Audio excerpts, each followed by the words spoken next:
Fala galerinha, beleza? Professor Rafael aqui de Biologia, e hoje a gente vai resolver nossa primeira lista de exercícios sobre ecologia, falando de conceitos ecológicos, cadeias alimentares e pirâmides ecológicas. Vamos nessa? Então, questão aí, o número 1 da UEPA de 2015. Foi dado pra gente aí um poema, né? O Bicho, poema esse de Manuel Bandeira, e ele faz uma citação, né, sobre vários animais nesse poema. E ele faz uma pergunta referente a essas citações sobre esses animais que ele faz nesse poema, né? Ele diz assim: vi ontem um bicho na imundície do pátio, catando comida entre os detritos. Quando achava alguma coisa, não examinava nem cheirava, engolia com voracidade. O bicho não era cão, não era um gato, nem era um rato. O bicho, meu Deus, era um homem. Aí as opções que ele deu pra gente foram as seguintes: o pátio refere-se a nicho ecológico, o homem é o consumidor quaternário, os detritos não sofrem ação dos decompositores, D, o cão, o gato, o rato e o homem formam a biocinese, ou os animais em destaque do texto são decompositores. Então vamos analisar aí, né? O pátio, nesse caso, seria o local onde esse bicho, né, dito por ele, viveria, né? Então quando a gente fala de local, a gente fala de habitat, né, e não de nicho ecológico. Então essa alternativa não encaixaria pra gente. O homem é consumidor quaternário, né? Depende da cadeia alimentar, né? Nesse caso aí que ele citou, ele nem está falando que um homem ou um animal se alimentaria do outro, né? Ele fez um trocadilho, né? Uma ironia com a situação do homem, né? Letra C. Os detritos não sofrem ação dos decompositores. Os detritos são os restos, né? Que sobram ali, né, dos alimentos, e a gente sabe que sim, né?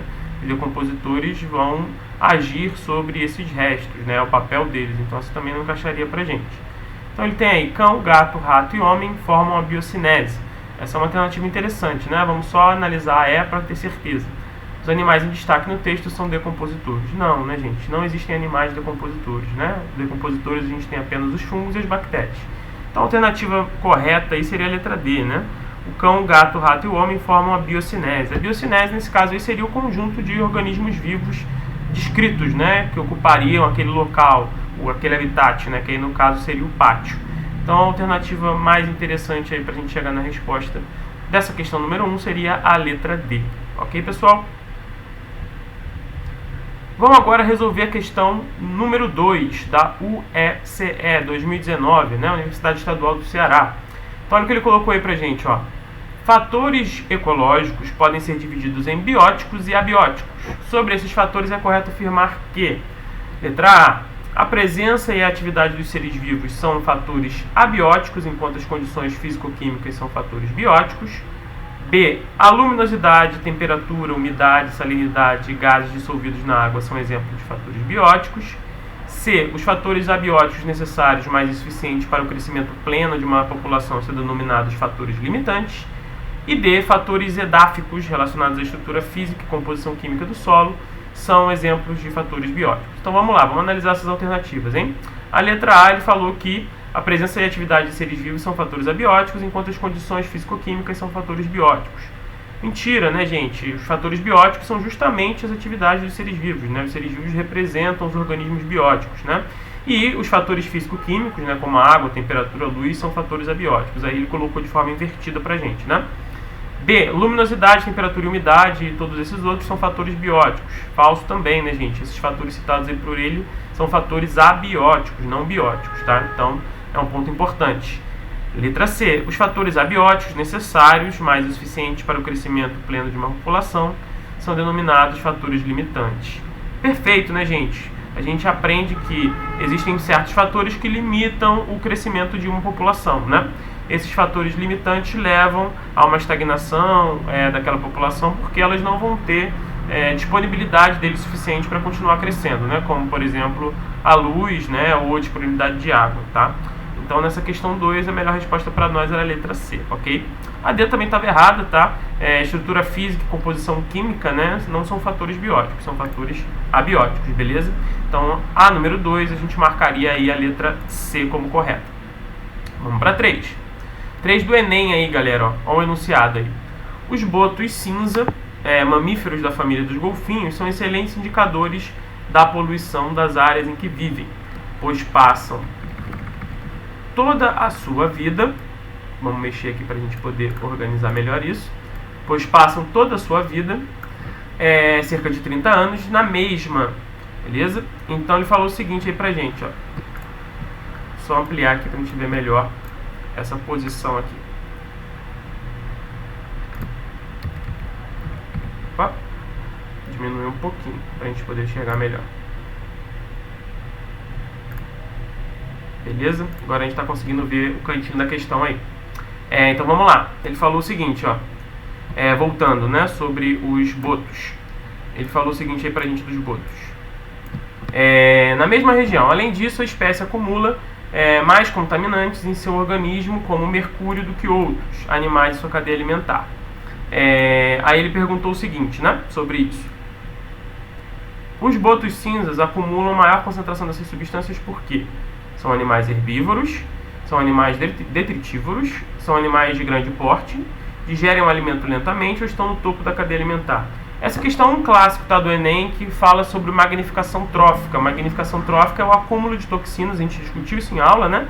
É o acúmulo de toxinas ao longo da cadeia alimentar. Por exemplo, o mercúrio que contamina um rio, essa contaminação com mercúrio vai atingir toda a cadeia ao longo do tempo, ok? Então, quanto mais no topo da cadeia alimentar estiver um organismo, maior vai ser a concentração dessa toxina, dessa substância no animal. Então, como ele falou que o boto cinza aí tem uma maior concentração, ele quer saber qual seria a justificativa para isso, né? Então, a gente tem que considerar que o boto cinza é um animal que está próximo ao topo da cadeia alimentar, né? Então, ele estando próximo ao topo, isso faz com que ele tenha maior concentração dessas substâncias, né, possivelmente tóxicas, né? Então, a melhor resposta aí para essa questão seria a letra E, né? Estão no topo da cadeia alimentar e por esse motivo acumulam mais substâncias lá na magnificação trófica, ok? Vamos ver essa do Enem 2014 agora, tá? Número 4, vamos lá para a questão 4, pessoal. Os parasitoides, mistos de parasitas e predadores, são insetos diminutos que têm hábitos muito peculiares. Suas larvas podem se desenvolver dentro do corpo de outros organismos, como mostra a figura. A forma adulta se alimenta de pólen e açúcares. Em geral, cada parasitoide ataca hospedeiros de determinada espécie, e por isso esses organismos vêm sendo amplamente usados para o controle biológico de pragas agrícolas, tá? E aí ele deu uma imagem aí pra gente, né? Tenta resumir esse ciclo que ele acabou de explicar, né? A gente tem aí primeiro, na fase adulta, após a cópula, né, a fêmea procurando seu hospedeiro e colocando os ovos nele, o ovo eclodindo e a larva desse parasita se desenvolvendo dentro da lagarta. Essa larva acaba matando esse parasita, né, esse hospedeiro, desculpa, e esse parasita, depois de uma metamorfose, ele vai conseguir sair lá de dentro do corpo daquele hospedeiro que ele ocupou, né? E aí ele perguntou o seguinte: a fase larval do parasitoide assume qual papel nessa cadeia alimentar? Aí ele falou o seguinte: consumidor primário, pois ataca diretamente uma espécie herbívora; consumidor secundário, pois se alimenta diretamente dos tecidos da lagarta; organismo heterótrofo de primeira ordem, pois se alimenta de pólen na fase adulta; ou D, organismo heterótrofo de segunda ordem, aí tem o finalzinho da questão aí, pois apresenta maior nível energético na cadeia. E a letra E, decompositor, pois se alimenta de tecidos do interior do corpo da lagarta e a leva à morte. Então vamos analisar essas alternativas juntos aí, galera. A primeira, letra A, consumidor primário, pois ataca uma espécie herbívora. Você tem que lembrar que o consumidor primário numa cadeia alimentar é aquele que se alimenta do produtor, né? Então, nesse caso, a lagarta está se alimentando a larva está se alimentando da lagarta, né? Então, não é um produtor, né? Ela está se alimentando de um consumidor. Então, não pode ser consumidor primário. Letra B, consumidor secundário, pois se alimenta diretamente dos tecidos da lagarta. É isso aí, né, galera? Aí, nesse caso, essa larva ela vai se alimentar da lagarta, portanto, ela vai ser consumidor secundário, pois a lagarta é consumidor primário, né? Que se alimenta lá do produtor, tá? Vamos só conferir o restante. C, organismo heterótrofo de primeira ordem, não, né? Mesma coisa de consumidor primário, a gente já explicou por que não é. D, organismo heterótrofo de segunda ordem, pois apresenta o maior nível energético da cadeia. Mentira também, né, gente? O maior nível energético está sempre no produtor, não esqueçam disso, tá? Então, não poderia estar presente no segundo consumidor. E letra E, decompositor, sabemos que não é, né? Os decompositores são lá formados pelos fungos, pelas bactérias e se alimentam dessa matéria orgânica morta, tá? Então, na número 4, a melhor resposta aí pra gente seria a letra B. Ok, pessoal? Então, essa seria a resolução da questão 4. Vamos agora em direção à questão 5, beleza? Vamos resolver a questão 5 agora, galera, Enem 2010, beleza? A figura representa uma cadeia alimentar em uma lagoa. As setas indicam o sentido do fluxo de energia entre os componentes dos níveis tróficos. Então tem uma imagem com um laguinho, né? Tem um pássaro aqui, peixes, um caracol, algas, etc. Aí ele falou o seguinte: sabendo-se que o mercúrio se acumula nos tecidos vivos, que componente dessa cadeia alimentar apresentará maior teor de mercúrio no organismo, se nessa lagoa ocorrer um derramamento desse metal? Olha aí, pessoal, mesma coisa que a gente já viu lá na questão anterior, né, desse exercício, a questão 3, né, que falava lá sobre a questão da magnificação trófica com os botos, tá? Então, nesse caso aí é mais uma vez isso, né? A magnificação trófica é o acúmulo de substâncias tóxicas ao longo da cadeia alimentar. Então, a gente tem que considerar que o indivíduo que vai ter maior acúmulo, né, maior concentração dessas toxinas, vai ser o organismo que estiver mais ao topo da cadeia, ok? Então, se a gente analisar essa imagem que ele deu pra gente, o animal que está mais ao topo da cadeia é a ave, né? Então, vamos analisar as alternativas se a gente encontra essa resposta. Ele falou o seguinte na letra A, ó: as aves, pois são os predadores do topo dessa cadeia e acumulam mercúrio incorporado pelos componentes dos demais elos. Perfeito, né? Nossa resposta está aí. Por quê? Porque ela está no nível mais alto dentro dessa cadeia alimentar, portanto é que vai acumular maior quantidade de metais pesados, de substâncias tóxicas, ok? As outras alternativas ele falou dos caramujos, dos grandes peixes, pequenos peixes e plantas aquáticas, né? Todos eles estão abaixo das aves na cadeia alimentar, por isso não acumulariam mais dessa substância tóxica. Ok, pessoal? Beleza, então essa aí, letra A, número 5, Enem 2010. Vamos para a questão número 6 agora, pessoal. Questão 6 do Enem 2012. Vamos analisar o nosso enunciado aí, ó. O menor tamanduá do mundo é solitário e tem hábitos noturnos. Passa o dia repousando, geralmente em um emaranhado de cipós com o corpo curvado de tal maneira que forma uma bola. Quando em atividade, se locomove vagarosamente e emite som semelhante a um assobio. A cada gestação gera um único filhote. A cria é deixada em uma árvore e à noite é amamentada pela mãe até que tem idade para procurar alimento. As fêmeas adultas têm territórios grandes e o território de um macho inclui de várias fêmeas, o que significa que ele sempre tem diversas pretendentes à disposição para namorar. Ok? Então vamos analisar agora o que ele trouxe para a gente aí nas alternativas dessa questão. Aí ele falou o seguinte aí, ó. Essa descrição sobre o tamanduá diz respeito ao seu habitat. B, biótopo. C, nível trópico. D, nicho ecológico. Ou E, potencial biótico. Então vamos reparar, gente, que a análise que ele fez aí nesse texto da questão número 6 é uma análise que descreve toda a rotina desse tamanduá, tudo que ele passa, como ele se alimenta, qual é a relação dele de parentesco, né, a relação parental. Então todas essas descrições falam sobre o nicho ecológico, tá? Então quando eu descrevo todas essas situações, todos esses hábitos, toda essa rotina de vida de um animal, eu estou descrevendo o nicho ecológico dele, tá? Habitat é quando eu descrevo especificamente o local, tá? As outras alternativas também não encaixam, né? O biótopo é algo parecido com um bioma, potencial biótico é o potencial de crescimento de uma população. Então a alternativa correta aí na questão 6 seria a letra D, ok? Vamos embora. Questão 7 agora, minha galera. Questão 7 do Enem 2011. Vamos analisar aí o nosso enunciado.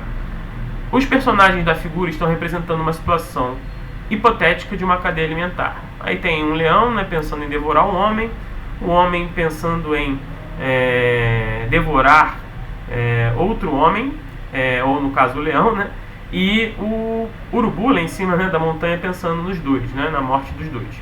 Então ele falou o seguinte: suponha que em cena anterior a representada, o homem tenha se alimentado de frutas e grãos que conseguiu coletar. Na hipótese de, nas próximas cenas, o tigre ser bem sucedido, chamei de leão o tigre, né? Ele descreveu como tigre. Esse tigre tá meio do Paraguai, mas beleza, vamos em frente. E posteriormente servir de alimento aos abutres, tigres e abutres ocuparão respectivamente que níveis tróficos. Então vamos analisar aí, gente. Ele falou que o homem comeria grãos e sementes antes, né? Então os grãos e sementes são produtores.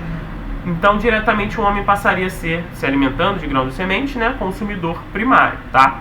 Então, o homem sendo consumidor primário, que categoria ocupariam, né, o tigre e o abutre, né? Então, primeiro a gente tem aí, se o tigre se alimentar do homem, o tigre sendo consumidor, secundário, né, porque ele vai estar se alimentando de um consumidor primário nessa situação, que é o homem, e o abutre seria o decompositor, correto, gente? Lembrando que os abutres... decompositor não, desculpa. O abutre seria consumidor terciário, tá? Lembrando que os abutres não podem ser decompositores, tá? Quem são decompositores são só os fungos e as bactérias que se alimentam de matéria morta. Ah, mas os abutres comem carne de animais mortos. Mas nesse caso a gente chama isso de saprófagos, tá? Ou saprofagia. Então são indivíduos que se alimentam de outros que já morreram, ok? Então é diferente do decompositor. Então, recapitulando, o tigre seria consumidor secundário e o abutre seria o consumidor terciário, ok? Então, isso dá a alternativa C, né? Consumidor secundário, tigre, e abutre, consumidor terciário, ok? Então, essa seria a resposta aí da número 7, letra C. Vamos analisar agora a número 8 da UERJ, pessoal, UERJ 2019, em questão fresquinha. Em determinados casos, populações de consumidores terciários são menores do que as populações de consumidores primários e secundários. Observe a imagem que representa a relação entre o número de cada um dos membros de uma mesma cadeia alimentar. Vamos lá, vamos analisar essa imagem juntos. Colocou aí a imagem, ó. Eu tenho lá na base da minha pirâmide ecológica, né, um trevo, que é o produtor. Depois a gente vem para o caramujo, consumidor primário, tordo, consumidor secundário, e falcão, consumidor terciário. Aí ele falou o seguinte sobre isso, né? A população de falcões é reduzida em comparação com a de tordos e a de caramujos em função do seguinte fator. Então ele quer saber por que a população de falcões é menor do que o restante dos consumidores. Letra A. Perda energética ao longo dos níveis tróficos, demanda elevada de vegetais pelos herbívoros, digestão lenta de celulose pelos decompositores ou competição interna por recurso entre os predadores. Se a gente lembrar das nossas aulas de pirâmides ecológicas e de fluxo de energia, né, a gente vai lembrar que a energia sempre se perde ao longo da cadeia alimentar. O fluxo de energia em uma cadeia ele é unidirecional, ou seja, ele sempre começa com uma certa quantidade no produtor e vai sendo reduzido ao longo da cadeia. Por que isso acontece? Porque o organismo que capta a energia, ele consome uma parte dessa energia e parte dela se perde na transferência para o seguinte nível trófico. Então, quando chega lá no nível do falcão, eu já tenho uma concentração bem menor de energia e isso vai limitar a quantidade de falcões que vão conseguir se alimentar do nível trófico anterior, tá? Então, por isso que a gente vai ter essa redução. Então, o que encaixa nesse raciocínio é a letra A, né? Perda energética ao longo dos níveis tróficos. Seria a melhor resposta para a gente poder encaixar nessa questão, beleza? Então, número 8, letra A, perda de energia ao longo dos níveis tróficos. Número 9 aí da UERJ, galerinha. Mais uma da UERJ pra gente, ó. Ele falou o seguinte no enunciado. O IBAMA recebe alerta sobre o risco de um desastre ecológico em áreas de queimada. Empregados da Fazenda Felicidade em Mato Grosso observam gado morto pelo incêndio que destrói pastagens e matas no estado e não para de avançar. Aí ele falou o seguinte. Na descrição acima podemos encontrar um consumidor primário da cadeia alimentar de uma pastagem. Esse consumidor tem como representante quem? O gado, a mata, o capim ou o homem. Então, o consumidor primário é quem, gente? O consumidor primário é aquele que se alimenta do produtor. Já falamos isso aqui, né? Nesse caso, quem está se alimentando de produtor é o gado, né? O gado, ele se alimenta das pastagens, né? Então, isso está indicando para a gente que ele é esse representante, nesse exemplo aí que ele passou para a gente, tá? Então, consumidor primário, gado, tá? Letra A. Então, vamos para agora para a nossa questão número 10 do Mackenzie, para a gente fechar nossa primeira lista. Então, questão 10, Mackenzie, pessoal, um ecossistema pode ser representado sob forma de pirâmides ecológicas de 3 tipos, de número, biomassa e de energia. Olha a lembrança aí da nossa aulinha. A esse respeito, são feitas as seguintes afirmações. Número 1, em todas elas os produtores ocupam sua base. Número 2, em um ecossistema equilibrado, a pirâmide de energia sempre apresenta a base maior do que o topo. E número 3, a pirâmide de números nunca se apresenta de forma invertida. Então vamos analisar individualmente aí as nossas alternativas. A primeira, em todas elas os produtores ocupam a sua base. Perfeito, tá, gente? A pirâmide ecológica sempre começa com os produtores, ok? 2, em um ecossistema equilibrado, a pirâmide de energia sempre apresenta a base maior do que o topo. Isso, gente, é verdade também, né? A energia ela sempre se perde ao longo da cadeia, foi o que eu falei para vocês. Então a base, o início da minha pirâmide, o início da minha cadeia sempre vai ter mais energia do que os níveis superiores, ok? E a número 3, a pirâmide de número nunca se apresenta de forma invertida.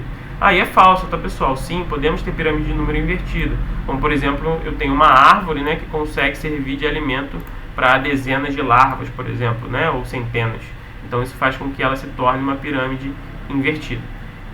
E a gente tem uma alternativa 4 também, uma afirmativa 4, né? Ele colocou aí pra gente. Os decompositores não são mostrados na pirâmide, pois não representam parcela importante no ecossistema. Essa aí, gente, também está errada, tá? A gente tem aí, então, de forma correta, só a alternativa 1 e 2. Os decompositores não estão mostrados na pirâmide simplesmente pelo fato deles não participarem apenas se alimentando, né, do nível anterior ao dele. Eles se alimentam de todos os níveis tróficos, né? Então não teria como encaixar eles na pirâmide, então eles ficam à parte. Mas eles representam uma parte importantíssima do ecossistema, né, porque eles fazem a reciclagem dos nutrientes, ok? São eles que devolvem a matéria orgânica que morreu e transformam ela em nutrientes que vão ser aproveitados lá pelos produtores, tá? Então essa 10 da UERJ também letra A, ok? Letra A, alternativa 1 e 2 estão corretas. Beleza, pessoal? Essa foi a nossa primeira aula de resolução de exercícios da nossa lista. Espero que vocês tenham gostado. Até a próxima, né? Até uma próxima oportunidade. E nos encontramos nas nossas aulas, ok? Um grande abraço. Até a próxima.